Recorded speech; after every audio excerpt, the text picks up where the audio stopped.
Les témoins et rescapés parlent de bains de sang et d'exécutions féroces. Depuis des mois, la réalité des exactions au Kasaï était connue, mais cette fois, un rapport de l'ONU publié aujourd'hui documente, chiffre à l'appui, l'horreur vécue par les populations civiles.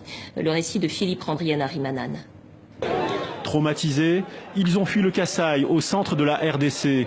C'est en partie grâce à leurs témoignages que l'ONU publie un rapport accablant sur les crimes commis dans cette région en proie à des violences depuis un an.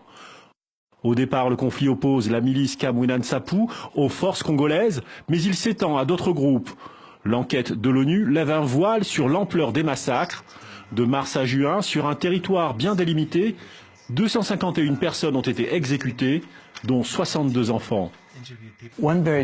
Nos enquêteurs sur le terrain ont noté un fait particulièrement troublant.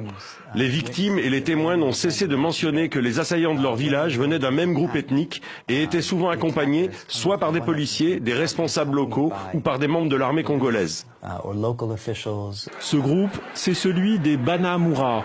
La milice qu'ils ont formée est soupçonnée de vouloir éliminer les populations Luba et Lulua dans les villages qu'ils attaquent. Les populations victimes témoignent d'atrocités abominables, des personnes décapitées, brûlées vives ou éventrées, une situation qui pourrait dégénérer en conflit ethnique incontrôlable. Il y a une vraie crainte que le gouvernement congolais puisse utiliser cette situation dans le Kasaï pour repousser encore les élections.